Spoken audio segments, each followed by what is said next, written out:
वृंदावनेश्वरी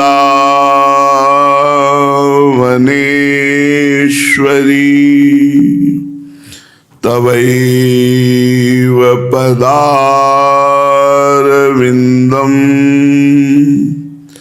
प्रेमामृतैकमकरंद रसौघपूर्णम्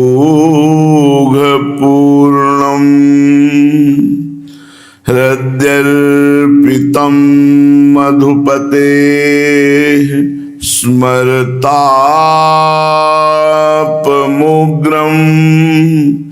निर्वापयत् परमशीतलमाश्रयामि निर्वापयत् परमशीतलमाश्रयामि।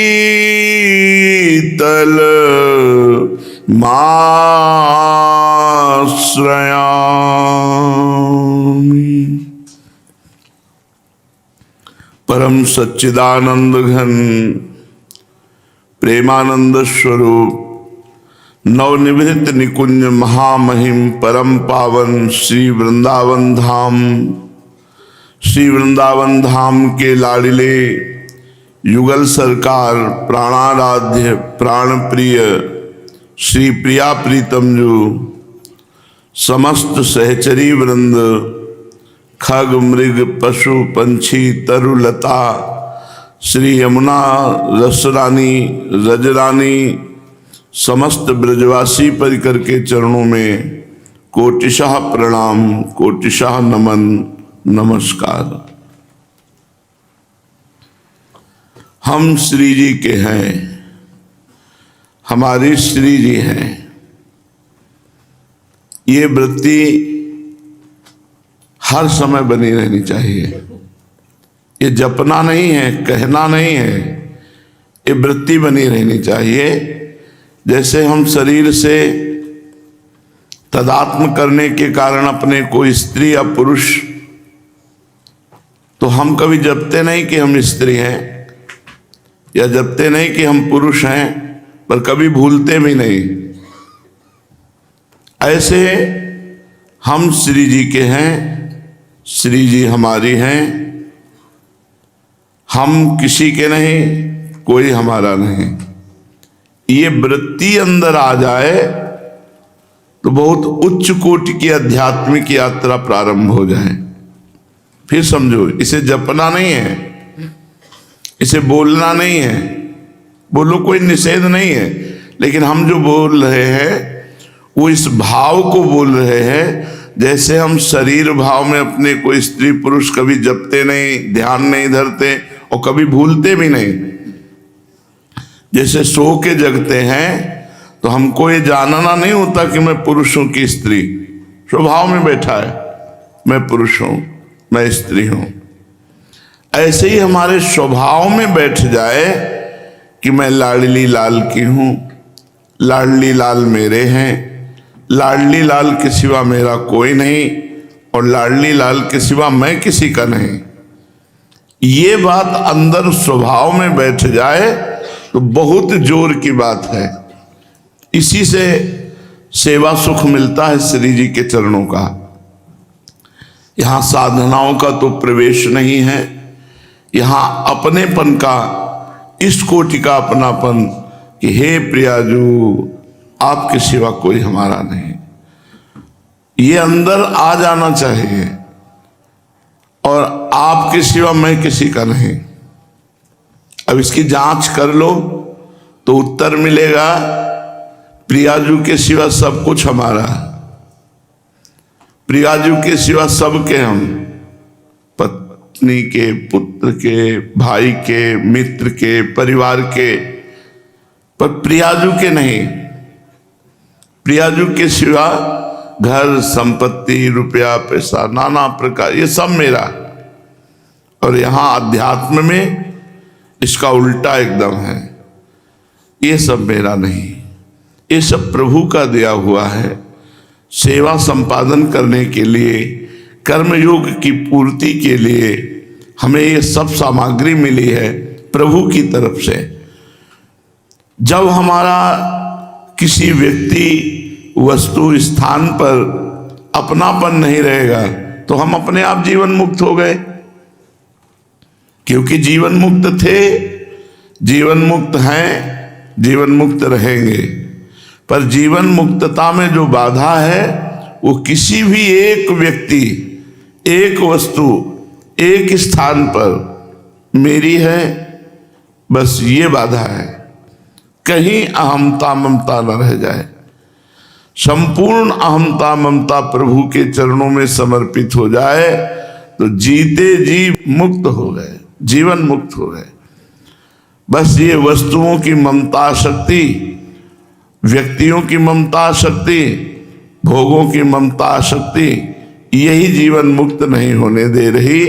यद्यपि हम अब भी जीवन मुक्त हैं, कोई हमें नहीं बांधे, पर हमने स्वीकार किया है।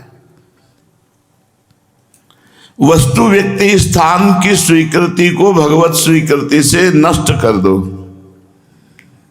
प्रियालाल के सिवा हमारा कोई नहीं, हम प्रियालाल के, प्रियालाल हमारे। ये बिल्कुल अंदर की बात समझ लो।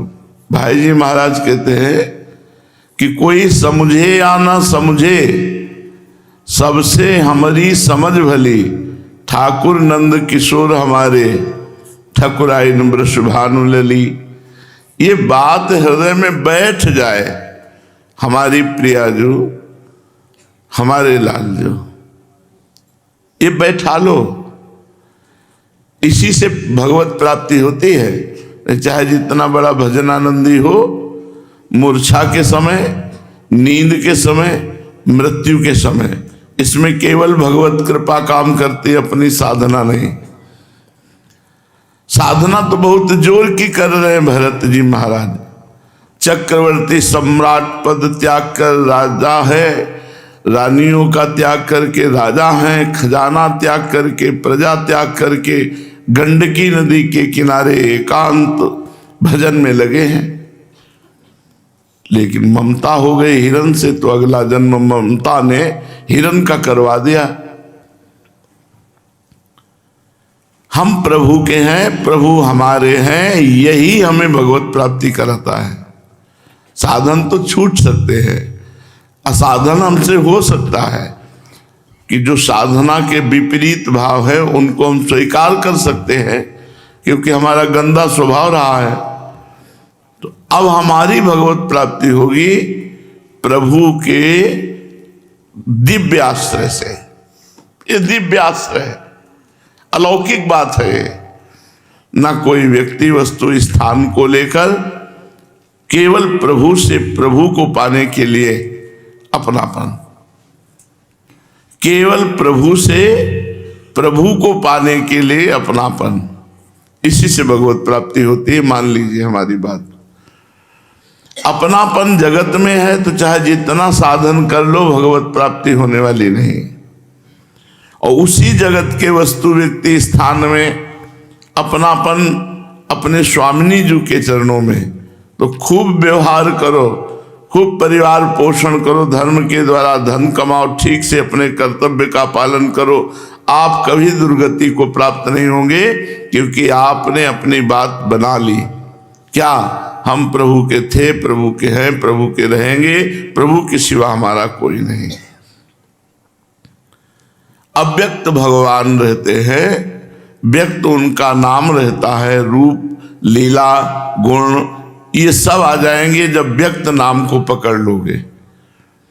राधा राधा, श्यामा श्याम, राधा वल्लभ श्री हरिवंश, राम कृष्ण हरि, जो नाम प्रिय हो उस नाम को निरंतर रटो। फिर आप देखोगे नाम के प्रताप का कैसा प्रभाव पड़ता है आपके मन पर, तन पर, बुद्धि पर, इंद्रियों पर। बड़ी दिव्य हो जाती इंद्रियां। जो दुर्वासना में खेलने वाली होती हैं उनको घृणा हो जाती है दुर्वासना से। इसलिए आश्रय पकड़ो। आश्रय बहुत बड़ी वस्तु है। इष्ट का आश्रय, गुरु का आश्रय, ये जिनके हृदय में जागृत हो गया, काम हो गया। ऐसा आश्रय भरोसा कि स्वयं आश्रयदाता कहें कि तुम्हारा कल्याण नहीं होगा तो हमको इस बात पर कोई चिंता नहीं। पक्का समझ लीजिए, अंदर की बात कह रहे हैं, हृदय की बात कह रहे हैं। भगवत प्राप्ति सिर्फ भगवत आश्रय से होती है। ये जल्दी समझ में नहीं आएगी, हम बहुत हृदय की बात कह रहे हैं। मान लीजिए प्रार्थना है, कलिकाल है, मलिन बुद्धि है, हर समय भजन नहीं हो सकता। बातें बनाना अलग बात है, और जिस समय भजन नहीं हो रहा उस समय मृत्यु हो गई तो जो चिंतन होगा वही हमारी गति होगी। तो हमारे चिंतन से हमारी सदगति वाली बात तो असमर्थ है हम। भगवत आश्रय से भगवत प्राप्ति हो रही, ये बात समझ में आ गई। कैसी भी परिस्थिति हो आश्रय नहीं छूटता। जैसे देह आश्रय, ये कभी छूटता ही नहीं। सो गए तो स्वाप्निक शरीर में आस्था हो गई, मर गए तो नारकी यातना देह में या स्वर्गीय देव देह में, देह का आश्रय छूटता ही नहीं। जीवन मुक्त देह में रहते हुए, मरने के बाद वाली हम जीवन मुक्ति की बात नहीं कर रहे।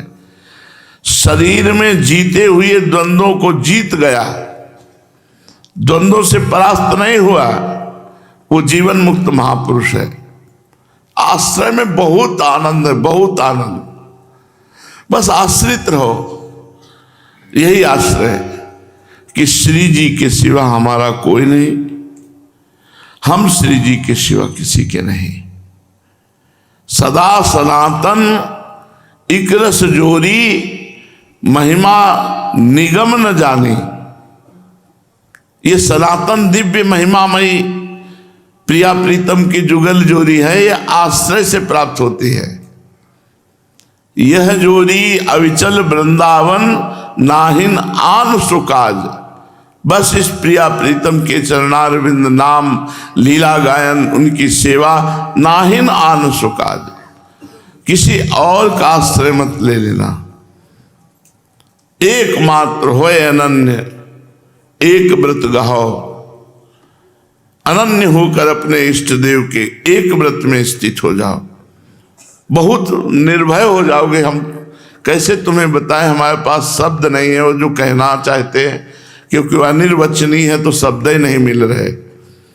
भरोसा, आश्रय, दृढ़ आश्रय, इसी जन्म में भगवत प्राप्ति। बस दृढ़ भरोसा, दृढ़ आश्रय। नहीं, प्रियाजू मेरी, प्रियाजू के सिवा मेरा कोई नहीं। रोने का मन करेगा जब ये बात आ जाएगी, प्रियाजू के सिवा मेरा कोई नहीं। और ये आपको अनुभव होने लगेगा कि जहां जहां प्रियता है वो केवल स्वार्थ की है। स्वार्थ हटा, प्रियता गई। जिस दिन तुमसे सामने वाले का स्वार्थ नहीं बनेगा, उसी दिन से वो वैर कर लेगा, प्रीति नहीं करेगा, तुम्हारा मंगल नहीं करेगा। ये तो कोई महाभागवतों में स्थिति होती है कि नीचता का आचरण होने पर भी वो प्रसन्न मुद्रा में रहे। नहीं तो जरा जरा सा मान अपमान, दुख सुख, लाभ हानि, ये हमें परेशान कर रहे और हम जीवन मुक्त हो जाएंगे। बस एक भरोसा, लाडली जी का भरोसा, सब बात बन जाए। श्री जी कभी किसी का भरोसा नहीं तोड़ते, ये हम तुम्हें उनका स्वभाव बता रहे हैं। हमारी प्यारी जू कभी भरोसा नहीं तोड़ती, और प्यारी जू के अधीन प्यारे जू हैं, तो सारा सिस्टम हमारे लालजू के अधीन है, और लालजू लाडली जू के अधीन है, और लाडली जू बहुत कृपालु दयालु। कैसे तुम्हें बता, भरोसा कर लो, हमारा काम हो गया। समझ रहे हैं हमारी बात? भरोसा कर लीजिए। ये हम आखिरी बात है, सब बातें तो भगवत चर्चा होती रहेंगी, ये हम हृदय की आखिरी बात कह रहे जिससे काम बनना है। ये मान लो हमारी बात, हृदय से कह रहा हूं, बिल्कुल श्री जी से मिल के कह रहा हूं ये बात, बिल्कुल वही बात कर रहा हूं। मान लो इस समय हमारी बात मान लो, वहीं से बात कर रहा हूं। महारानी जी का भरोसा मात्र भगवत प्राप्ति करा देगा। हमारे में ताकत नहीं कि हम अपनी साधना को इतनी उज्जवल बना सकें कि माया की मलिनता स्पर्श न कर पाए, हम अपनी चादर श्वेत की श्वेत धर दें जाके प्रभु के सामने। नहीं, मैली हो गई है चादर, भगवत प्राप्ति योग्य नहीं रह गई है। हमारी वासनाएं, हमारी इंद्रियां, हमारा मन बिल्कुल कूड़ा है, कूड़ा, भगवत योग्य नहीं है। भरोसा वो एक क्षण में हमारी बना देंगे बात। मेरे बनाए ना बनेगी कोटि कल्प लो, आपके बनाए बनेगी पल पाव में। बिल्कुल बात मान लीजिए, हम बिल्कुल कैसे तुम्हें बताएं, इस समय बस श्री जी का भरोसा हम देख रहे हैं, उनकी मुस्कुराहट, केवल भरोसा कर लो बस। और इस भरोसे में आंच ना आने पावे, ए तुम ठीक नहीं हो, तुम्हारा भजन ठीक नहीं है, तुम्हारा मन ठीक नहीं, तुम अशांत हो, तो तुम्हें उस समय सोचना मैं श्री जी के भरोसे पे हूं। मेरी महारानी जो मेरा कल्याण करेंगी, मेरा मंगल करेंगी, मुझे अपनी सेवा में ले लेंगी, मुझे इस जगत से महारानी जो पार करेंगी पक्का। ये हम अपने हृदय की बात कह रहे हैं। बिल्कुल सब साधन किए हुए, पर साधनों का भरोसा नहीं, भरोसा महारानी जी का। सब बात बन जाएगी अगर ये बात तुम्हारी पकड़ में आ जाए तो, सब बात बन जाएगी। हम बिल्कुल, अब कैसे बताए, इस समय जैसे बोल रहे, बस पकड़ लो हमारी बात। भरोसा श्री जी का अगर पकड़ पा रहे हो तो बस भरोसा। सब साधकों की साधना का, तपस्वियों की तपस्या का, योग की जितनी भी वृत्तियां हैं साधन की, सब का फल है एकमात्र इष्ट में भरोसा, दृढ़ हो जाना। और वो हम प्रारंभ से तुम्हें कह रहे हैं, बस आश्रय है, वही आश्रय, वही प्रपत्ति, वही शरणागति, वही भरोसा। ये माया का जो चरित्र है, ये भगवत कृपा से पार हो गए। हमारी सामर्थ्य नहीं इस प्रपंच पर विजय प्राप्त कर ले। मेढक खुले तौलने हो ना, जिंदगी में नहीं तौल पाओगे। 10 रखोगे 2 निकल जाएंगे, 2 संभालोगे 4 निकल जाएंगे। ये हमारी दशा है, हम तुम सबकी। प्रहलाद जी कह रहे हैं कि जैसे बहुत सी पत्नियां हों और एक पति शयन गृह की तरफ एक घसीट रही, दूसरी घसीट रही, तीसरी, उसकी क्या दुर्दशा होगी, वैसे हे नृसिंह ये हमारी 10 इंद्रियां और एक मन मिल करके हमको घसीट रहे, बार बार बार बार बार बार प्रकृति की तरफ, माया की तरफ। केवल बातें बनाना अलग चीज है, माया पर विजय प्राप्त करना बहुत कठिन बात है। ये केवल इनके भरोसे से होगा। अगर तुम्हारी समझ में आ रही हो इस समय की बात, तो निश्चिंत हो जाओ प्यारी जू के भरोसे पर। हम ये नहीं कह रहे कि निश्चिंत होकर पापाचरण करो, कर ही नहीं सकते जब प्यारी जू का भरोसा है। चिंता मत करो, जितना बने उतना भजन करो। नहीं, जब भजन ना हो उस समय बैठ जाओ, मैं श्री जी का हूं, श्री जी मेरी है, मैं भरोसे पे हूं लाडली जू।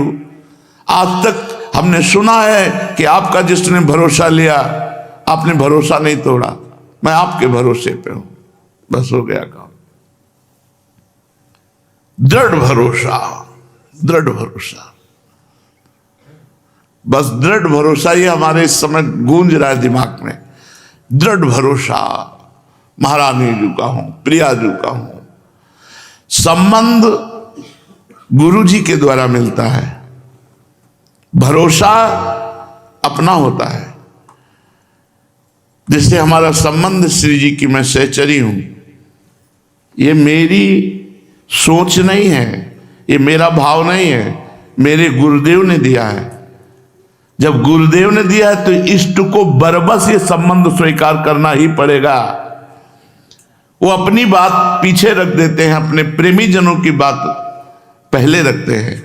तो हमारे गुरुदेव ने हमको ये भाव दिया, इस पर तो मुझे चिंता ही नहीं है, क्योंकि देने वाले ने दिया है, स्वीकार करने वाले को स्वीकार करना होगा। इष्ट ने दिया है मुझे सहचरी भाव, गुरु रूप आकर के, और इष्ट रूप में स्वीकार किया है सहचरी भाव। लेकिन भरोसा ये हमारा है, ये हमारी तरफ से है। अगर इसमें कमी हुई तो बात नहीं बनेगी। भरोसा बिल्कुल दृढ़ होना चाहिए। ऐसे ऐसे लक्षणों वालों को श्री जी कृपा नहीं करते। हमें नहीं माननी बात। हम किसी लक्षण से भरोसा नहीं किए, हम तो वैसे कुलक्षणी हैं, तब भरोसा किए कि मुझ जैसे लक्षणहीन पर भी लाडली जी कृपा करेंगी, तभी उनकी महिमा है। बस ये बात स्वीकार करो, भगवत प्राप्ति बिल्कुल सहज है। यही एक हृदय की हमारी शुरू से बात रही है। कभी कभी जब आनंद में पद्मासन में बैठे हुए प्रफुल्लित होते हैं, मुरारी शरण आ जाते, तब कहते सुन सुन, भाई यही कहते हैं, दृढ़ विश्वास कर ले, दृढ़ भरोसा कर ले, इसी से भगवत प्राप्ति हो जाएगी। कोई साधन ना होने पर भी जिसने प्रभु का भरोसा किया, भगवान की प्राप्ति हो गई, भगवान की प्राप्ति हो गई। आगे पड़ा जटायु देखा, सुमिरत राम चरण की रेखा। दृढ़ भरोसा भगवान का था, आएंगे अंतिम समय भगवान अपने कर कमल से हमारा अंतिम संस्कार करेंगे। भगवान आए, जटायु को गोद में लिया और कहा तात आज्ञा करो तो अभी तुम्हारे शरीर को वज्र के समान बना दूं। कहा नहीं प्रभु नहीं। बड़े बड़े ऋषि मुनि इसी समय की याचना करते हैं और आज वो समय हम खो दें। नहीं प्रभु, मैं शरीर रखना नहीं चाहता। भगवान ने वो परम पद प्रदान किया जो केवल उनकी कृपा से ही मिलता है और किसी साधना से नहीं। तत्काल हरि रूप धारण करके गीत परम धाम को गए, और जो दशरथ जी को सौभाग्य नहीं मिला, वो जटायु जी को सौभाग्य मिला। जटायु जी को अपने कर कमल से अंतिम संस्कार भगवान श्री राम कर रहे। भरोसा गोस्वामी जी बहुत जोर से कह रहे, एक भरोसो, एक बल, एक आस विश्वास। भरोसा बैठा लो, ये बात बैठालने की, भाई कुछ बातें होती करने की, कुछ बातें होती होने की। ये होने की बात है, इसे स्वीकार कर लो, सब बात बन जाएगी। मूल में देखा जाता है, मूल में देखा जाता है। इसका भरोसा कहाँ है? साधना पे है, रुपया पे है, लोगों पे है, कहाँ है? अपबल तपबल और बाहुबल, चौथो बल है दाम। सूर किशोर कृपाते सब बलहारे को हरि नाम। सुनेरी मैंने निर्बल के बल राम। भरोसा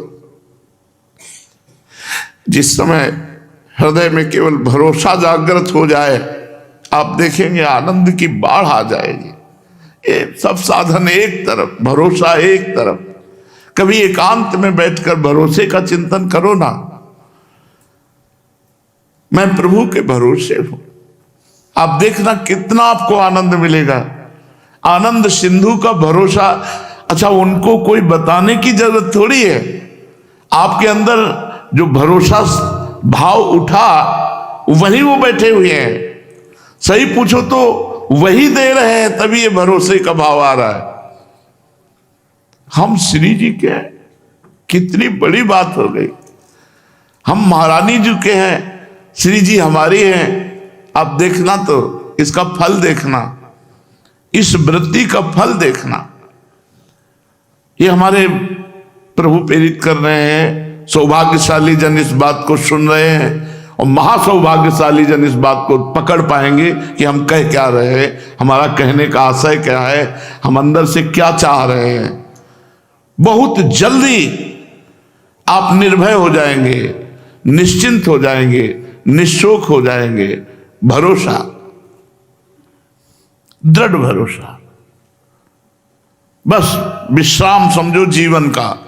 जीवन का परम विश्राम आप कौन है, कैसे हैं, इससे कोई हमें लेना देना नहीं। बस भरोसा कर लो, हमारे प्रभु पर भरोसा कर लो, हमारी लाडली जी पर भरोसा कर लो। बस जीवन को आप देख लीजिएगा किस धारा में पहुंच जाएगा। अपनी चिंता छोड़ दो। जब तक अपनी चिंता करोगे, भरोसा दृढ़ नहीं हुआ। प्रियालाल का चिंतन करो, प्रियालाल के सुख के लिए आचरण करो जितना बन सके, नहीं बैठे हैं भरोसे में। ये हम बहुत आखिरी की बात कह रहे हैं, बहुत जोर की बात कह रहे हैं, बहुत ऊपर की बात कह रहे हैं। काहू के बल भजन को, काहू के आचार, व्यास भरोसे कुंवर के, सोवत पाँव पसार, सोवत पाँव पसार। मेरी महारानी, मेरी लाडली जो, मेरी प्रिया जो, कैसे वो देख रहे, मुस्कुरा रहे। बस ये बात वही पकड़ पाएगा। फिर भी कह माइक से कह रहे हैं, पकड़ वही पाएगा जिसका महाभाग्य उदय हुआ है, जो हम कह रहे हैं, जो हमारे हृदय में इस समय स्फुलित हो रहा है। भरोसा, ये हरिराम व्यास जी कह रहे हैं, आचार्य हैं, विशाखा सखी के अवतार हैं। कह रहे काहू के बल भजन को, किसी को भरोसा अपने भजन का होता है, अपनी साधना का होता है। जो शरीर से साधन बनते हैं उनका भरोसा होता है कि इससे हमें ये फल मिलेगा। किसी को जितेंद्रियता का, आचार व्यवहार का भरोसा होता है, मैं बड़ा पवित्र हूं, मैं बहुत जितेंद्रिय हूं, मैं बहुत। और किसी को होता है भरोसा महारानी जी का। ये खास बात है। भजन तो हमारा छूट सकता है, जितेंद्रियता तो टूट सकती है, व्यवहार हमारा बिगड़ सकता है, लेकिन भरोसा हमारा नहीं बिगड़ सकता। दृढ़ भरोसा, व्यास भरोसे कुंवर के, सोवत पाँव पसार। पूज्यपाद शिवड़िया बाबा जी महाराज। महापुरुषों के वचन हमारा व्यवहार और परमार्थ दोनों पुष्ट कर देते हैं। पकड़ लेना है बात, ये बिल्कुल आप समझ लो, स्थित होकर वहीं से बात तुमको सुनने को मिली है। पकड़ लो जिसको पकड़ना हो, बिल्कुल फ्री, बिना किसी प्रयास के वो बात बन जाएगी। यहां एक पैसे की जरूरत नहीं भगवत प्राप्ति में, एक पैसे की, केवल स्वीकृति, केवल स्वीकृति, केवल भरोसा। छा गया आनंद, छा गया हृदय में, केवल भरोसा। हृदय में भरोसा कर लेना, फिर देखना आपको कैसा लगता है। पर वो जैसे आ रहा है, वो पता नहीं आप समझ पा रहे हैं कि नहीं समझ पा रहे हैं हमारी बात। इस समय हम प्रवचन नहीं कर रहे, इस समय हम अपने हृदय की बात आपके सामने रख रहे हैं, जिससे हम हर समय आनंदित रहते हैं, जिसमें हर समय गरजते रहते हैं। न मृत्यु का भय है, न दुख है, न कोई पीड़ा है, न कोई परेशानी है। सब कुछ होते हुए भी कुछ नहीं है। वो बात जो भरोसा है, ये श्री जी ने दिया है। ये जो आज अभी हम आपको बोले, अब हम तुम्हें घटना बता रहे हैं अपने जीवन की। जिस समय पहली रिपोर्ट हमारे हाथ में आई कि तुम्हारी किडनी फेल, हम गंगा किनारे रहने वाले, हमको ये भी पता नहीं कि किडनी किसे कहते हैं। सच्ची मानना, क्योंकि कभी जन समुदाय, जन संपर्क से संपर्क ही नहीं हुआ, संसार का ज्ञान ही नहीं हुआ। 35 वर्ष की अवस्था तक संसार क्या मुझे ज्ञान ही नहीं हुआ। गांव के किनारे से केवल जो गंगा जी, जहां रास्ता नहीं है तो निकल गए हैं, लेकिन मुझे किसी संसारी आदमी से बात करना है, संसार का ज्ञान है। संसार का ज्ञान तो श्रीधाम वृंदावन में हुआ। मानो मेरा जन्म नया वृंदावन में हुआ, जिससे हम व्यवहार को समझ पाए। नहीं, केवल परमार्थ के सिवा कुछ नहीं। परमार्थ के लिए अपने जीवन को न्यौछावर करके मृत्यु की भी परवाह न करना, ऐसा साधन प्रधान जीवन था। ना कृपा और ना भरोसा, ये दो शब्द हमारे जीवन में नहीं थे। कृपा और भरोसा शब्द नहीं थे, साधना जीवन में थी। ऐसा करने से ये होगा, इस साधन से ये होता है, इस साधन से ये होता है। रामकृष्ण मिशन में जब स्वामी जी जो उस समय विराजमान थे, उनके पास बलराम भाई ले गए। उन्होंने रिपोर्ट देखी, कहा बाबा तुम्हारी दोनों किडनी बहुत शीघ्र खराब हो रही और परिणाम मृत्यु, इसमें कोई उपाय नहीं है।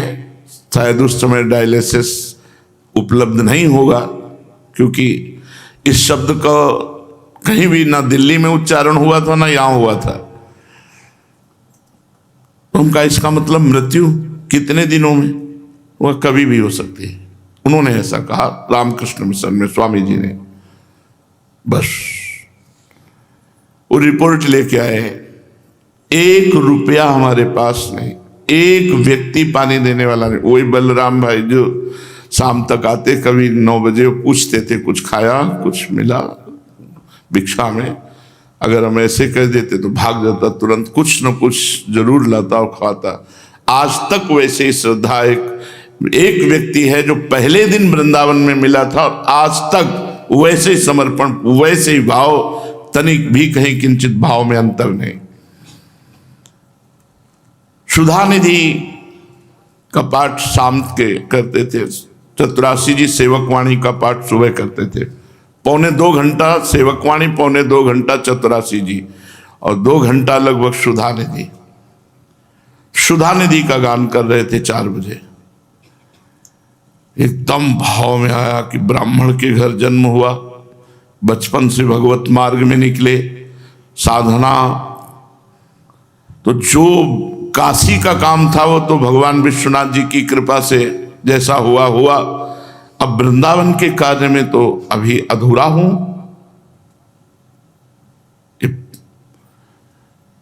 अभी 2-3 वर्ष हुए होंगे वृंदावन में आए हुए और राधा वल्लभ जी के बने हुए, सोई रिपोर्ट मिल गई थी। अधूरा जीवन, वृंदावन रस को तो हमने जाना ही नहीं, और जाने का समय आ गया। और अब मन कोई साधन बन पाएगा मेरे से, क्योंकि अब तो जाने का समय। बहुत भोलापन था इसलिए कि अब समाज को देख करके समझ में आ रही, नहीं तो समाज शून्य जीवन था।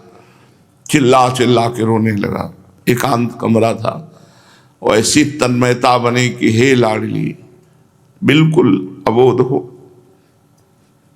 आपको भी नहीं जानता ना इस मार्ग को जानता हूं। तो अधूरा जीवन, और ऐसा पवित्र जीवन निकला, और अधूरा जीवन जाएगा। अब कोई साधना तो कर नहीं सकता, आपको रिझाने की सामर्थ्य नहीं। हमारे पास न भोग है, न इत्र है, न वस्तु है, न पदार्थ है, केवल मैं ही मैं हूं। और शरीर था कि साधना करूं, तो अब तो वो भी गया, क्योंकि अब किडनी खराब है। बड़ा अर्थ भाव आया, बहुत, मतलब वो स्थिति हम आपको नहीं बता सकते। वो वही जानता है जिसका कोई संसार में नहीं है। बस उसी समय एक घटना घटी, वो हम तुम्हें नहीं बता सकते। बस इतना केवल कहते हैं कि मेरे लिए ही तो साधना होती है, तू मेरा। भरोसा शब्द यहां आया, नहीं कभी जीवन में भरोसा शब्द नहीं था, साधना शब्द था। पद्मासन, जितेंद्रियता, पवित्रता, ब्रह्मचर्य, निष्ठा, भजन, साधन, इसी से हम जीवन मुक्त हो जाएंगे। बस फिर उस दिन से जो बेपरवाही हमारे अंदर आई, मस्ती आई, तो हम तो मनाते हैं कि धन्य है ये किडनी जो फेल हो गई तो हमें पास कर दिया। हमारा भरोसा महारानी जी ने, बस उस दिन से वही बढ़ता चला जा रहा था भरोसा। उसी भरोसे का ये सब जो कुछ आप देख रहे हो सब उसी भरोसे का है, और करता धरता वो वही हम आपको दे रहे हैं। भरोसा, महारानी जी का भरोसा, हृदय से भरोसा बैठ जाए, बस बेपरवाह। मेरे लिए ही तो है ना, मैं कह रहा हूं तू मेरी, बस भरोसा जागृत हो गया। अच्छा, आपको श्री जी ने कहा तो आपको भरोसा हो गया, लेकिन मेरे तो आप प्रश्न कर, तो कौन कहला रहा है? कौन कहला रहा है? अगर तुम संत मानते हो, भक्त मानते हो, गुरु मानते हो, जो भी तुम्हारे अंदर भाव है, कोई भेद नहीं। भक्ति भक्त भगवंत गुरु चतुर नाम बपु एक, इनके पद बंधन किए नासत विघ्न अनेक। मान लो मेरी महारानी जो बोल रही, मेरे लिए सिर्फ मेरी महारानी जो बोल रहे कि मेरा भरोसा कर ले। मेरे गुरुदेव के रूप में मेरी महारानी बोल रहे, इस संत के रूप में महारानी बोल रहे, इस भक्त के रूप में महारानी बोल रहे। मान लो अभी अभी निहाल हो जाओगे। इस शरीर का पांच भौतिक नाशवान मलमूत्र का भांड, इससे हम साधना करके श्री जी को रिझा पावे। बस आप रीझ जाओ, अपने से रीझ जाओ। और वो रीझ चुकी है, अगर वो रीझ चुकी ना होती तो हम यहां बैठे हुए चर्चा ना कर रहे होते, ना आप सुन रहे होते। यहां वृंदावन में प्रवेश पाना श्री किशोरी जी की कृपा से है, वृंदा देवी की कृपा से है। भरोसा। पूज्यपाद सूर्या बाबा जी महाराज, बाबा आजकल जिसको देखो वो पतन की तरफ ही चला जा रहा है। क्यों? क्योंकि उत्तर, असत पुरुषों का दर्शन, संभाषण, स्पर्श, इससे पाप बढ़ता है, मन मलिन होता है। ध्रुवदास जी ने भी कहा है कि धाम, प्रिया, प्रीतम, इनके प्रति जिनके हृदय में प्रियता ना हो, ऐसों का स्पर्श ना करे। वृंदावन के वास को जिनके नाय हुलास, तिनको परस न कीजिए, तज ध्रुव तिनको पास। श्री ध्रुवदास जी महाराज कह रहे हैं कि जो अगर धामवास की उल्लास वृत्ति नहीं है तो ऐसे लोगों का स्पर्श नहीं करना चाहिए। जो भगवत विमुख हैं, पापाचरण करते हैं, उनसे संभाषण करने से, उनका स्पर्श करने से, उनके साथ खान पान करने से, अगर आप भजनानंदी हो तो भजन का तेज नष्ट हो जाएगा, बुद्धि मलिन हो जाएगी। और भजनानंदी नहीं तो और बुद्धि भ्रष्ट हो जाएगी। जहां तहां के पावने भजन तेज घट जाए, जहां जहां जैसा भोजन मिला वैसा खा लिया, जैसे लोग मिले हंसे खेले बात किए, ये साधक की दृष्टि नहीं है। यदि असत पुरुषों का दर्शन, स्पर्श, संभाषण किया जाए तो पापों की वृद्धि होती है। यदि पुण्यात्मा महात्माओं का दर्शन किया जाए, संभाषण किया जाए, स्पर्श हो जाए तो पुण्य की वृद्धि होती है, पवित्रता आती है। इसी से हमारे यहां पाप कर्म बढ़ते चले जा रहे हैं, क्योंकि अधिक संग असत आचरण करने वाले दुरात्माओं का मिलता है। सत आचरण करने वाले महात्माओं का तो बिरला ही। जब द्रवहि दीन दयालु राघो तो साधु संगति पाइए। जब भगवान द्रवित होते हैं तब भक्तों का संग, संतों का संग मिलता है। सुत दारा धन लक्ष्मी पापियों के घर होए, संत समागम हरि कथा तुलसी दुर्लभ दोए। आजकल तो इन बातों को भी सत्य नहीं मानते हैं, शास्त्रों को भी सत्य नहीं मानते हैं। जब शास्त्रों को सत्य नहीं माना जाएगा, संतों को सत्य नहीं माना जाएगा तो पतन ही होगा। कौन तुम्हें संभालेगा कि तुम्हें ये करना चाहिए, ये नहीं करना चाहिए। आजकल के लोग आधुनिक पद गाने वालों के पद गाते हैं, नहीं गाना चाहिए कह रहे हैं। सूरदास जी, तुलसीदास जी, मीराबाई जी, हरिवंश महाप्रभु स्वामी हरिदास जी, हरिव्यास देवाचार्य, इन महापुरुषों के जो समाधि के द्वारा भाव में प्रियालाल की दिव्य लीलाएं देख रहे, वो पद गाने चाहिए। इधर उधर के तुकबंदी जोड़ के, आजकल ये तुकबंदी से थोड़ी है चतुरासी जी, केलीमाल जी, महावाणी जी, ये भाव समाधि में डूबे हुए प्रियालाल की दिव्य लीलाएं जो हो रही उन्हीं को रच रहे हैं। पूज्यपाद उड़िया बाबा जी कहते हैं ऐसे आधुनिक शब्दावली को जोड़े हुए पदों का नहीं गायन करना चाहिए। अब जैसे अभी आते हैं एकांतिक में कोई हमने गीता की टीका की है, ठीक है, गीता भगवान की वाणी है, लेकिन तुम टीका करने की अधिकारी हो? तुम्हारी स्थिति कहां है? अगर कृष्णाकार स्थिति है तो तुम्हें लेके बात कहने की हिम्मत कैसे हुई कि मैंने गीता की टीका की? अगर भगवदाकार वृत्ति नहीं है तो तुम्हारी सामर्थ्य क्या है कि गीता के शब्दों को समझ लो? शब्दार्थ, भावार्थ, रहस्यार्थ, भगवान की गुणवाणी भगवान में ही स्थित होकर के समझी जा सकती है। किसी भी ग्रंथ के अर्थ को जो महापुरुष किए हुए हैं भगवत प्राप्त, उनकी वाणी पढ़ो। जो भगवत प्राप्त महापुरुष, उनके द्वारा जो पद है, उनके द्वारा जो वचन है, उनको मानो। वाणी उनकी जो समदर्शी है, जो निरपेक्ष है, जो मननशील है, जो निर्वैर है, जो भगवत स्थित द्वंद्वातीत है, उनकी वाणी, उनकी रचना। ये भारतवर्ष की जनता जो अधोगति को प्राप्त होने वाले आचरणों में जा रही है, हम सबसे निवेदन करते हैं कि हमारे सनातन पद्धति में नया वर्ष चैत में लगता है, संवत्सर से बदलता है। ठीक है, आप अंग्रेजी तारीख का नया उत्सव मनाते हैं, मनाइए, मुझे कोई विरोध नहीं। क्योंकि किसी भी निमित्त से उत्सव मनाइए, नाम कीर्तन कीजिए, भगवत चर्चा कीजिए, वृंदावन धाम की परिक्रमा लगाइए, तीर्थों का अवगाहन कीजिए, अन्य आवश्यकता जिनको वस्तुओं की है उनको दान कीजिए। ब्राह्मण, गौ, संत, महात्मा, जो भी जैसा तुम्हारा भागवतिक भाव। सबसे प्रार्थना है, यदि आप ये हैप्पी न्यू ईयर मनाएंगे तो हैप्पी तभी होगा जब भगवान का नाम कीर्तन करवाइए। 24 घंटे नाम कीर्तन करवाइए।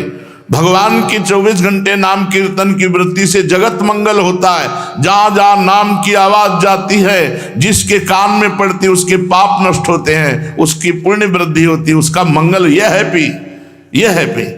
शराब पीना हैप्पी नहीं, मांस खाना हैप्पी नहीं, व्यभिचार करना हैप्पी नहीं, उद्दंडता करना। आप देखो नए नए सैकड़ों बच्चे ऐसे नशे करेंगे कि घर तक पहुंचना मुश्किल हो जाएगा। और वो क्लबों में केवल ये कि आज हैप्पी न्यू ईयर। किस बात का हैप्पी? अधर्माचरण का महापाप जिसे कहा गया, वो मदिरा पान, व्यभिचार, जुआ खेलना, नशा कर, ये सब हैप्पी? मूर्खता। प्रसन्नता तो भगवान के चरणारविंद का आश्रय लेने से, उनके चिंतन से है।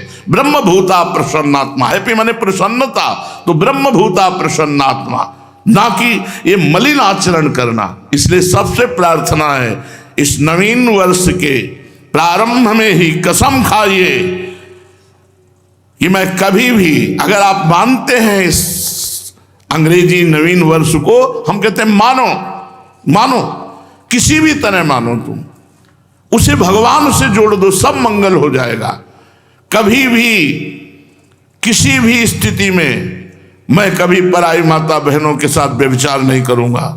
नियम लो, मैं कभी शराब नहीं पीऊंगा, मैं कभी मांस नहीं खाऊंगा, मैं कभी किसी का भूल कर अहित नहीं करूंगा। तब तो तुम्हारा हैप्पी न्यू ईयर होगा। नहीं, हैप्पी नहीं हो सकता, पक्का हैप्पी नहीं हो सकता। असत आचरण करने वाला कभी प्रसन्न नहीं हो सकता। थोड़ी देर हर्षित तो हो सकता है, लेकिन शोकित होना पड़ेगा। हमारा भारतवर्ष महान भगवत धर्म युक्त है। ये अधोगति को जो जा रहा है, ये नवीन नवीन बच्चे, नवीन नवीन अवस्था की बच्चियां, ये सब अपनी मर्यादाओं को छोड़कर गलत आचरणों की तरफ बढ़ रहे, इसलिए बहुत हानि है। पूज्य बाबा जो शास्त्र के नियमानुसार चलता है, उसकी भागवतिक और लौकिक दोनों उन्नति होती है।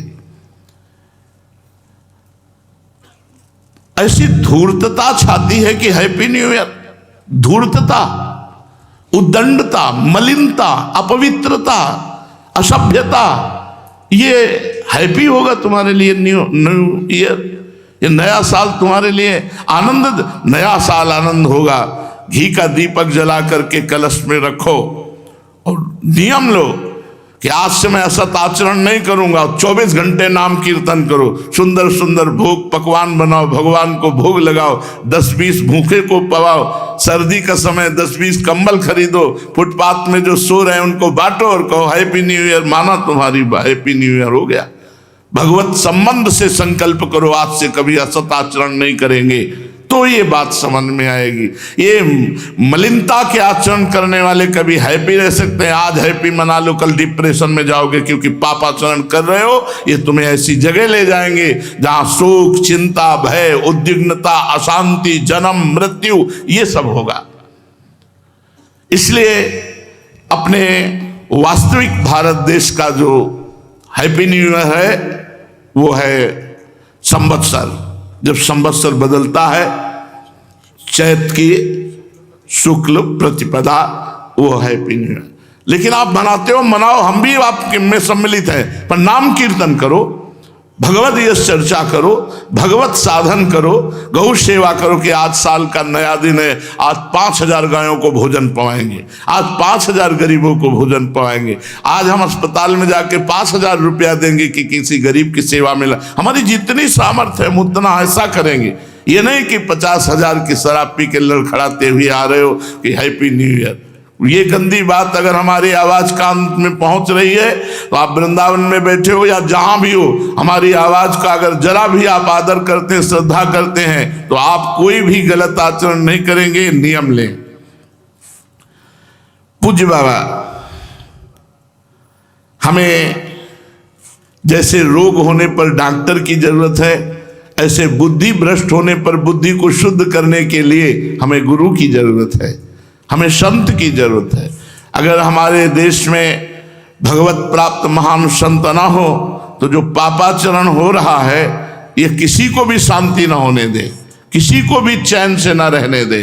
पर वो तो संतों की कृपा है, भजन करके सर्वे भवन्तु सुखिना सर्वे संत निरामया, ऐसा तो आनंदमय जीवन, सुखमय जीवन। पाप करते हुए भी पृथ्वी फट नहीं रही, आकाश हमको अवकाश दे रहा है, वायु हमको जीवन दे रही, जल हमको जीवन दे रहा है। लेकिन अगर ज्यादा बढ़ता चला जाएगा तो ये सब दूषित होते चले जाएंगे। इसलिए हम अपने आचरणों को सुधारें, अपने पापाचरण को सुधारें, भगवान नाम से जुड़े, भगवत महिमा से जुड़े, तो हमारा जीवन पवित्र होगा, हृदय आनंदित होगा। चलते हैं श्रीमद् भागवत महापुराण। भगवान श्री कृष्णचंद्र जी ने जब द्वारिका लीला का विस्तार किया तो अष्टपट रानियों को स्वीकार किया। प्रथम श्री रुक्मिणी जी, द्वितीय श्री जाम्बवती जी, तृतीय तीसरी श्री सत्यभामा जी, चौथी श्री कालिंदी जी, पांचवी श्री मित्रविंदा जी, और छठवीं नागनिजिति सत्या जी, और सातवीं भद्रा जी, और आठवीं लक्ष्मणा जी। ये 8 पटरानियां भगवान की। राजा परीक्षित ने पूछा, भगवान श्री कृष्ण ने भौमासुर को, जिसने राजकुमारियों को बंदी गृह में डाल रखा था, क्यों और कैसे मारा? आप कृपा करके भगवान श्री कृष्ण का ये पावन चरित्र हमें सुनाइए। श्री सुखदेव जी ने कहा, परीक्षित, भौमासुर ने अपने बल से वरुण भगवान के छत्र का अपहरण कर लिया, और सबसे बड़ी बात यह थी कि देव माता अदिति के कुंडल छीन लिए जाके। महाबली था भौमासुर। यह असंभव बात त्रिभुवन में अभी तक किसी ने ऐसा नहीं किया था कि परम पवित्र जगत बंदनी देव माता अदिति के कुंडल छीन लिए, वरुण जी का छत्र छीन लिया, और सुमेर पर्वत पर मणि पर्वत नाम का एक स्थान अपने कब्जे में कर लिया।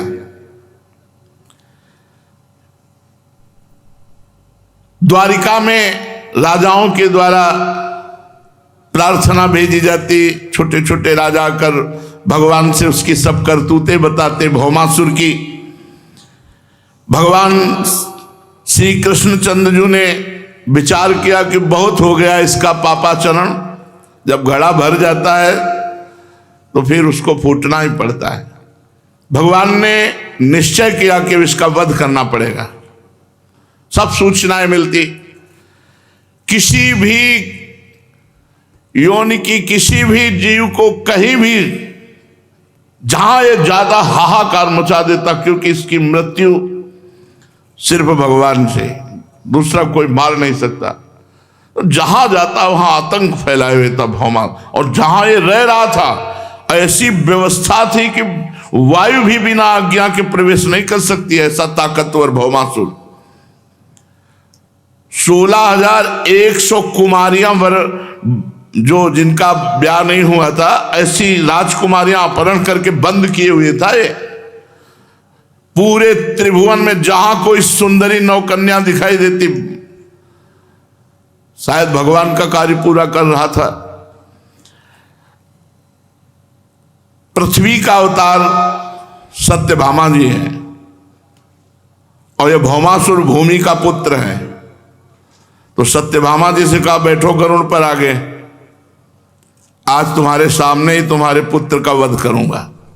मानो ये संबोधन करने के लिए कि बाद में भूमि अवतार है, कहीं रुष्ट ना हो जाए। तो कहा बैठो, जब तुम ही कहोगे कि मारो प्रभु इसको, तब हम मारेंगे। तो गरुड़ पर सत्यभामा जी को बैठाला। प्राग ज्योतिषपुर ये इसकी राजधानी थी। भगवान गरुड़ जी को आदेश किया। प्राग ज्योतिषपुर में प्रवेश करना बहुत कठिन था। पहले तो चारों ओर जुड़े हुए पहाड़ों की किलेबंदी थी, उसके बाद दिव्यास्त्रों का घेरा था कि आप प्रवेश करेंगे तो आपको काट डालेंगे दिव्यास्त्र, चलाने की जरूरत नहीं है। इसके बाद जल की खाई थी, उसके बाद बिजली की चार दीवारी थी, इसके बाद जहरीली गैस की चार दीवारी थी, इसके बाद मुर दैत्य ने चारों ओर 10,000 घोर दिखाई न देने वाले फंदे में जाल, कोई भी चले फंस गए। इतनी तो उसकी प्राग ज्योतिषपुर की सुरक्षा थी कि वहां प्रवेश ही कोई नहीं कर सकता जहां भौमासुर रहता था। भगवान श्री कृष्ण ने कौमोदकी गदा को आदेश किया पहाड़ों को चकनाचूर कर दो। आदेश देते फोड़ डाला, भगवान की दिव्य गदा ने चूर चूर कर दिया पहाड़ों को। सुदर्शन चक्र को आज्ञा की जितने दिव्यास्त्र सबको नष्ट कर दो। सब शस्त्रों की मोर्चाबंदी छिन्न भिन्न कर दी। सुदर्शन जी को आदेश किया ये अग्नि की, जल की, गैस की जितनी चार दीवारियां हैं सबको नष्ट कर दो। भगवान का सुदर्शन चक्र उनको नष्ट कर दिया। मूल दैत्य के फंदों को अपनी तलवार को आदेश किया काट दो, दिखाई नहीं देते थे, तलवार ने सबको, दिव्यास्त्र हैं भगवान के। इसके बाद बड़ी बड़ी मशीनें लगी हुई थी, यंत्र। अगर कोई वीर पुरुष गया तो यंत्र उसे घसीट के तुरंत नष्ट कर देंगे। उस समय भी भौमासुर ने ऐसी व्यवस्था, भगवान ने पांचजन्य शंख का नाद किया तो सब मशीनें विदीर्ण हो गई, नष्ट हो गई। अब जो आखिरी परकोटा था, भगवान गदाधर ने मारा गदा तो पूरी विध्वंस कर दिए परकोटे। जब पांचजन्य शंख की ऐसी धुनी हुई, प्रलयकालीन बिजली कड़क रही हो मानो, तो मूर दैत्य आखिरी रक्षा में था। प्रवेश करने के लिए मूर दैत्य को मारना आवश्यक था। वो जाग पड़ा, शंख ध्वनि सुनकर निकल आया। मूर दैत्य के 5 सिर थे, 5 सिर। वो जल में पड़े सोता रहता था क्योंकि कोई आ ही नहीं सकता वहां।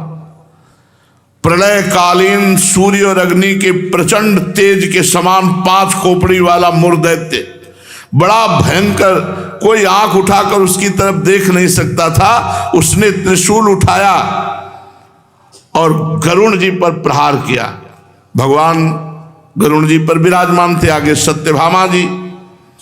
ऐसा मालूम हुआ वो 5 मुख से अब त्रिलोकी को निगल जाएगा।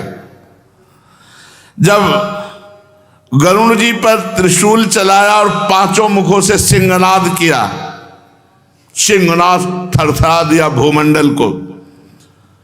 भगवान ने देखा कि मूर दैत्य का त्रिशूल गरुड़ जी की ओर आ रहा है, तो बड़ा हस्त कौशल दिखाते हुए सारंग धनुष से 2 बाण मारे कि त्रिशूल काट कर गिरा दिया। और मुर दैत्य के मुखों को भगवान ने बाणों से भर दिया। 5 मुख अट्टहास किया ना, 5 को बाणों से भर दिया। अब वो दैत्य बड़ा क्रुद्ध हुआ और अपनी गदा उठाई और भगवान पर प्रहार किया, परंतु गदाधर भगवान ने वो गदा उनके समीप पहुंचे इसके पहले ही अपनी गदा से उस गदा को नष्ट कर दिया। अब वो भुजाएं फैला करके भगवान श्री कृष्ण और गरुण जी को मीसने के लिए चला। इतना बलवान भगवान ने सुदर्शन जी को आदेश किया कि इसका हिसाब किताब कर दो। भुजाएं, जांग, गर्दन, छाती सब जगह से काट के वहीं ढेर कर दिया सुदर्शन जी ने। अमुर दैत्य के प्राण पखेरु उड़ गए और जल में गिर पड़ा, जैसे इंद्र के वज्र से शिखर कट जाने पर कोई पर्वत समुद्र में गिर पड़ा हो। इसके बाद मुर दैत्य के 7 पुत्रों की रक्षा थी नगर की। ऐसे थोड़ी था भौमासुर का नगर। ताम्र, अंतरिक्ष, श्रवण, विभावसु, वसु, नभस्वान, अरुण, ये सब महाबलवान मुर दैत्य के समान क्रम बाई क्रम इनकी पूरी सुरक्षा थी प्राग ज्योतिषपुर की। जो ही सुना पिता को मारा श्री कृष्णचंद्र ने, शस्त्र अस्त्रों से सुसज्जित होकर पीठ नामक दैत्य को अपना सेनापति बनाकर भगवान श्री कृष्ण पर चढ़ाई कर दी। भगवान श्री कृष्ण पर बाण, खड्ग, गदा, शक्ति, रिष्टि, त्रिशूल, प्रचंड शक्तियों की वर्षा करने लगे वो दैत्य। भगवान ने सारंग धनुष से निकले हुए बाणों से सब अस्त्र शस्त्रों को काट कर गिरा दिया और शस्त्र प्रहार से सेनापति पीठ, उसके साथी दैत्यों के सिर, जांघें, भुजाएं, पैर, कवच सब सुदर्शन चक्र को आदेश किया, काट काट करके सब ढेर कर दिए। भगवान का सुदर्शन अमोघ। जब पृथ्वी के पुत्र नरकासुर, जिसे भौमासुर कहते थे, उस देखा कि भगवान श्री कृष्ण प्रवेश कर गए, सब विध्वंस कर दिया, असह्य क्रोध हुआ। वो मद वाले हाथियों की सेना में गजराज पर विराजमान होकर भगवान श्री कृष्ण के सामने आया और उसने देखा कि आकाश पर गरुड़ पर पहले सत्यभामा जी विराजमान है, फिर भगवान विराजमान है। जैसे सूर्य के ऊपर बिजली वर्षाकालीन श्याम मेघ शोभायमान हो, सूर्य गरुड़ जी और बिजली सत्यभामा और वर्षाकालीन मेघ श्री द्वारिकाधीश महाराज। भौमासुर ने देखते ही भगवान पर शतग्नि नाम की शक्ति का प्रहार किया।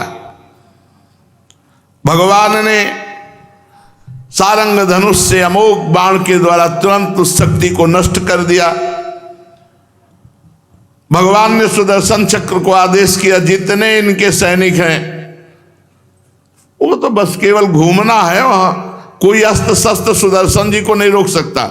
जिधर घूम गए सब साफ हो गया। उस समय भगवान गरुण जी पर सवार होकर के गरुण जी को आदेश किया, इनके हाथियों की सेना को विदीर्ण कर दो। पंजे और पंखों के मार से बड़े बड़े गजराजों को विदीर्ण कर दिया। चोंच, पंजा, पंख। महाबली गरुण जी हैं, महाबली। त्रिभुवन में इनसे बड़ा बली कौन होगा, जो भगवान को विराजमान करके चलते हैं। अनंत ब्रह्मांडों का भार भगवान लेकर चलते हैं। चोंच, पंखे और पंजों की मार से भौमासुर के जितने भी गजराज हाथी थे सब मारे गए। अब भौमासुर अकेले खड़ा, उसने देखा गरुण जी की मार से तो मेरी सेना सब नष्ट हो गई। तब गरुण जी पर वज्र से भी कठोर शक्ति का प्रहार किया। गरुण जी ने एक पंखे के झटके से पूरी शक्ति को नष्ट कर दिया। गरुण जी हैं, गरुण जी।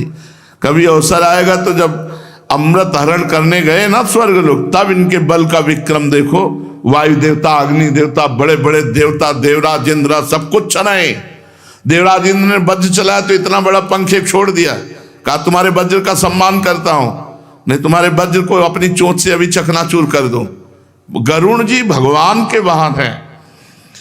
पक्षीराज गरुण जी ने अपने पंख से ही उस शक्ति को नष्ट कर दिया। भौमासुर ने जब देखा मेरी कोई चाल नहीं चल रही, कोई उद्योग नहीं चल रहा, सब विफल हो जा रहा है, उसने त्रिशूल उठाया और भगवान श्री कृष्ण की तरफ बढ़ा प्रहार करने के लिए। तो सत्यभामा जी ने कहा प्रभु ये प्रहार कर रहा है, इसके पहले।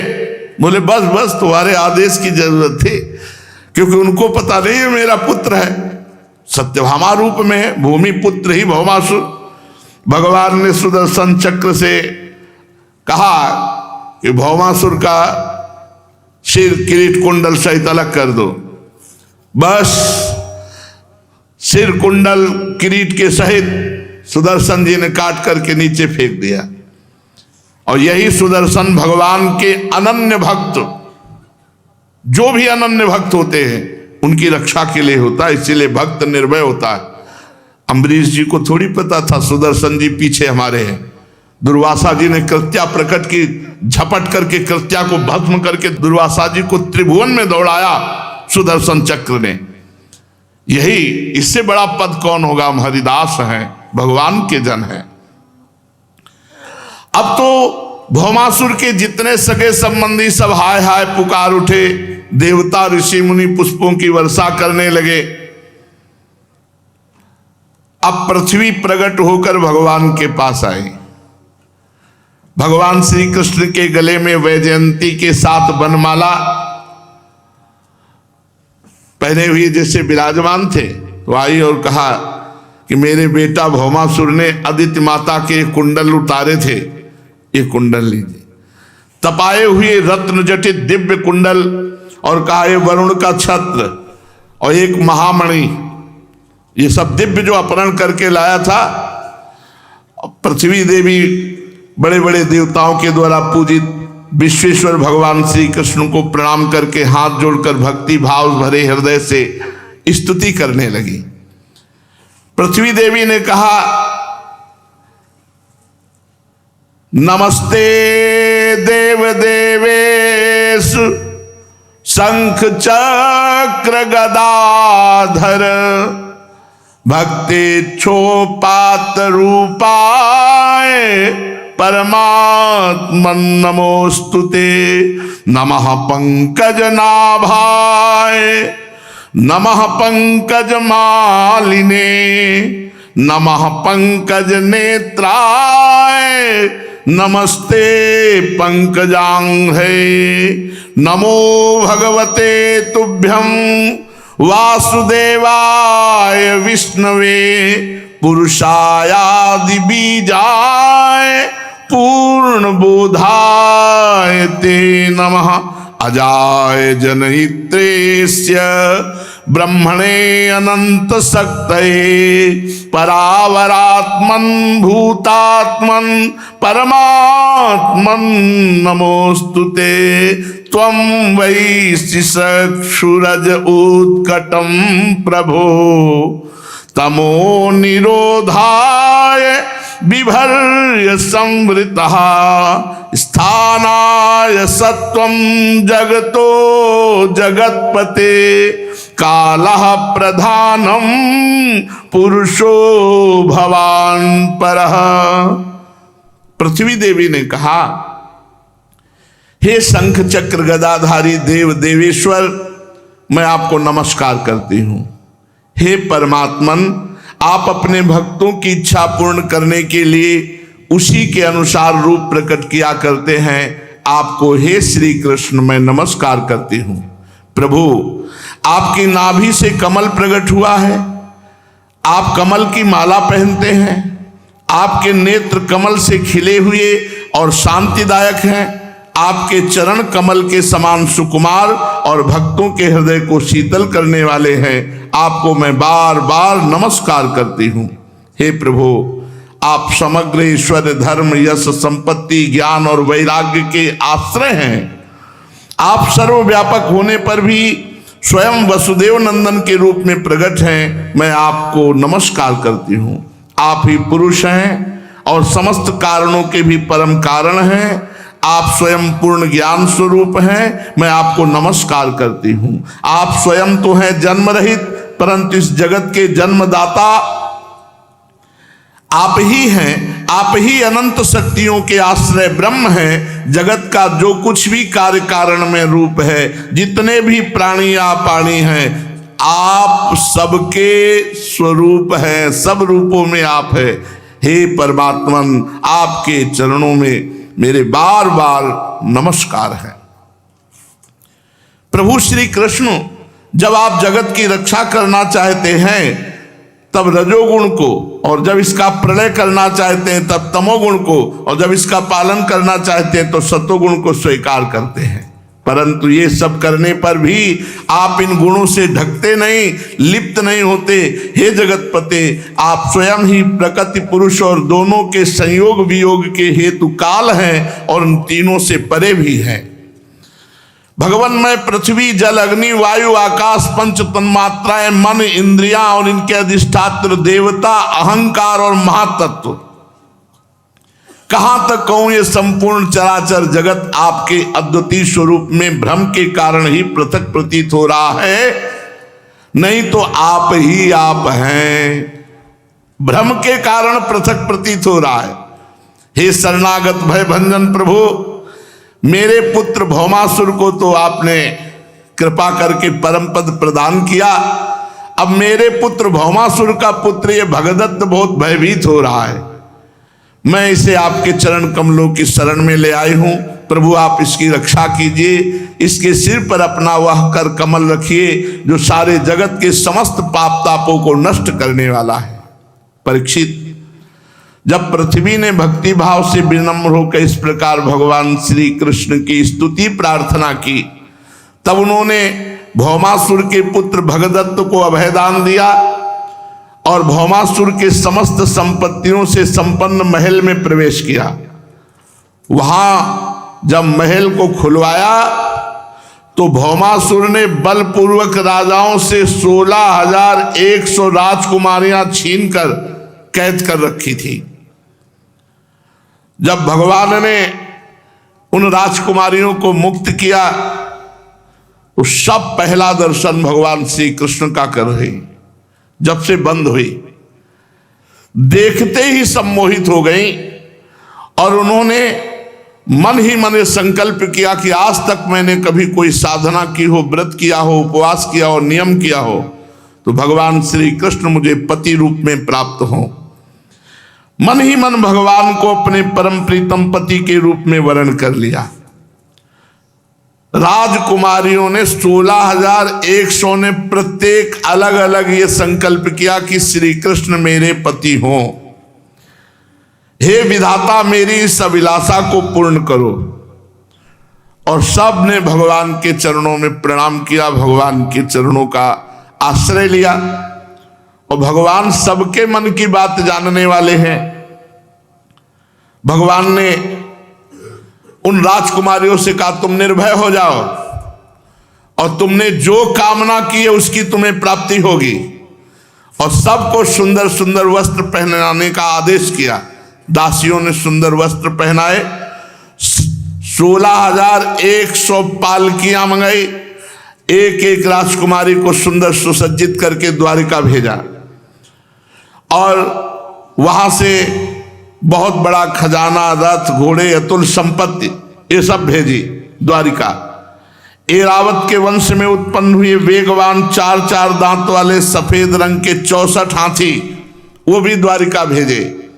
इसके बाद भगवान श्री कृष्ण ने सत्यभामा जी को लेकर के कहा, चलो तुम्हें देवराज इंद्र की राजधानी के दर्शन करावे। गरुण जी से कहा, ले चलो स्वर्ग ले चलो। वायु से तीव्र गति मन की, और मन से भी तीव्र गति गरुण जी की है। जैसे आप अमेरिका गए तो सोचो अमेरिका पहुंच गया, मन पहुंच गया। इससे भी तीव्र गति गरुण जी का। स्वर्ग चलना है तो है पूरा होते हुए स्वर्ग पहुंच गए। स्वर्ग चलना है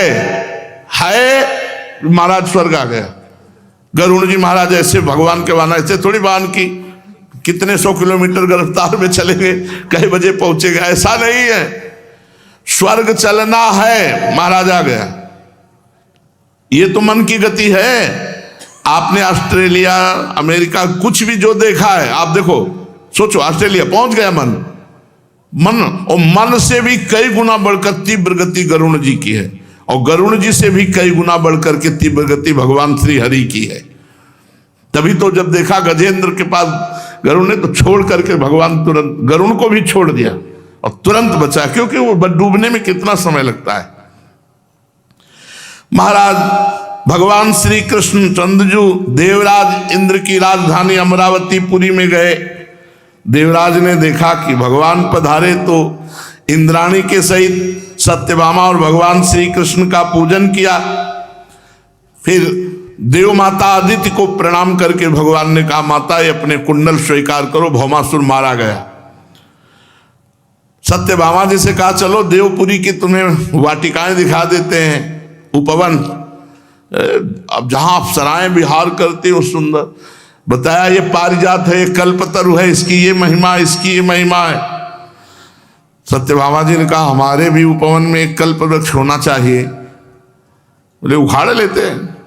गरुड़ जी को आदेश किया कि हम भी विराजमान होंगे। सत्यभामा जी एक कल्प वृक्ष रख लो गरुड़ जी पर, कल्प वृक्ष। देवराज इंद्र ने जब अमृत अपहरण किया था तो कहा कि हे देव शिरोमणे, मैं आपसे पूछता हूं कि आप में कितना बल है, क्योंकि हम कोई भी देवता आपके बल की था नहीं पा रहे। तो बोले पूरे ब्रह्मांडों को एक पंख पे रख के भगवान को विराजमान करके आराम से उड़ सकता हूं। गरुड़ जी कर पूरे ब्रह्मांडों, तो एक कल्पवृक्ष से क्या चीज होती, पूरे ब्रह्मांडों को एक पंख में विराजमान करके भगवान सहित मैं आराम से उड़ सकता हूं। गरुड़ जी महाराज भगवान के वाहन हैं, जिनको भगवान अपनी ध्वजा पे धारण करते। गरुड़ ध्वज भगवान को कहा, मंगलम भगवान विष्णु मंगलम गरुड़ ध्वजा मंगलम पुंडरीकाक्ष मंगलाय तनो हरि। अब भगवान ने गरुड़ जी को प्रेरणा की, तो गरुड़ जी ने चोंच से ऐसे उखाड़ करके रख लिया कल्पवृक्ष। देवराज इंद्र ने देखा कि हमारे बगीचे से कल्पवृक्ष उखाड़, अभी पूजा की है, अपनी मां के कुंडल नहीं ला पाया। बताओ, अब वो है, सची ने कहा ये तो हमारे बगीचे का प्रेरण लिए जा रहे हैं। अब वैसे तो दबा हुए थे देवराज इंद्र, लेकिन जब पत्नी कह दे तो कुछ और रंग आ जाता है। तो सत्यभामा जी के महल में जब तो थोड़ा चीज चपड़ के भगवान ने कहा कि देख लो, आप महाभारत में वर्णन थोड़ा चीज चपड़ करने लगे, प्रभु आप, तो कहा देख लो, सम्मान से ले जाने जाए तो ले जाने दो, नहीं तो भगवान। अच्छा, बाल्यावस्था में देख ही चुके हैं, गिरिराज गोवर्धन 7 दिन तक धारण किए थे, पूरा अपना सब वैभव लगा के कुछ कर तो पाए नहीं। इतना कल्प वृक्ष की महिमा की जहां से निकले योजनों सुगंध, मकरंद के लोभी भंवरे स्वर्ग से द्वारिका में आ गए। बड़ा महिमा है कल्प वृक्ष की, ऐसे थोड़ी है। परीक्षित जब इंद्र को अपना काम बनाना था तो सिर झुकाकर मुकुट रखकर भगवान के चरणों का स्पर्श किया और दास अपने को साबित किया। और जब भगवान कल्पवृक्ष लाने लगे तो लड़ाई ठान ली। बड़ा दोष है इनको धनाढ्यता, धिक्कार है ऐसी धनाढ्यता, श्री सुखदेव जी महाराज कहते। परंतु भगवान ने एक मुहूर्त में ही सबको समझा दिया कि तुम हमसे जीत नहीं पाओगे, और ला करके कल्पवृक्ष। अब भाई राजकुमारियों से कि तुम्हारी सबकी कामना थी मैं पति रूप में प्राप्त हूं, बनो दुल्हन, सब सजाओ, दासियों को आदेश किया। एक मुहूर्त में एक साथ 16,101 रूप धारण करके एक मुहूर्त में विवाह किया। अथो मुहूर्त एकस्मिन नानागारे सुताः स्त्रियः यथोपये में भगवास तावद्रूप धरो अव्ययः। वैसे जैसी भावना की थी वैसे 9 किशोर रूप 16,100 रूप धर के एक ही मुहूर्त में सबसे ब्याह किया। कितने हो गए? 16,108। सर्वशक्तिमान अविनाशी भगवान के लिए इसमें आश्चर्य की कौन सी बात है? भगवान सुखदेव जी कहते, परीक्षित, भगवान ने 16,108 महल द्वारिका में ऐसे जो देवराज इंद्र के पास भी भोग सामग्री वो नहीं होगी, वो द्वारिका में थी, जिनके बराबर जगत में कहीं कोई सुख सामग्री नहीं। मति और गति के परे की लीला उन महलों में थी। अविनाशी भगवान श्री कृष्ण आत्मानंद में मग्न रहते, उनको किसी की जरूरत नहीं। लक्ष्मी जी की ये सब अंश स्वरूपा शक्तियां हैं जो 16,108 है। भगवान सबके साथ ऐसे ही व्यवहार करते जैसे साधारण पुरुष। परीक्षित, ब्रह्मा आदि बड़े बड़े देवता भी भगवान के वास्तविक स्वरूप को और उनकी प्राप्ति के मार्ग को नहीं जानते उन्हीं रमा रमण भगवान श्री कृष्ण को इन स्त्रियों ने पति रूप में प्राप्त किया। इनके सौभाग्य का क्या वर्णन हो सकता है। अब नित्य निरंतर भगवान के प्रेम के द्वारा उनके आनंद की वृद्धि होती। भगवान जब महल में पधारते तो प्रेम भरी मुस्कुराहट, मधुर चितवन, नव समागम, प्रेमालाप तथा भाव बढ़ाने वाली लज्जा से युक्त होकर वो सब भगवान की सेवा में रहती। कितने अहोभाग्य। उनमें से सभी पत्नियों के साथ सेवा करने के लिए सैकड़ों दासियां रहती, पर जब भगवान पधारते तो दासियां नहीं, वो स्वयं भगवान की अगवानी करती, चरण पखारती, पंखा जलती, इत्र फुलेल चंदन आदि लगाती, फूलों के हार पहनाती, संवारती, सुलाती, भगवान को स्नान कराती, भगवान को भोजन कराती, अपने हाथों से भगवान की दिव्य सेवा करती। चाहे जितना रुपया हो, सेवा तभी मानी जाएगी जब अपने हाथ से करोगे। अगर आप पुजारी रखते हो तो आप 1 लाख रुपया लगाओगे तो 2 लाख 10 लाख भगवान दे देंगे, सेवा नहीं मानी जाएगी। सेवा मानी जाएगी जब अपने हाथ से भगवान की सेवा करोगे। भगवान श्री कृष्णचंद्र जी सबके पास सब समय रहते थे। किसी भी पत्नी को ऐसा महसूस नहीं होता था कि भगवान हमारे पास नहीं है, सबके पास रहते थे। श्री राधा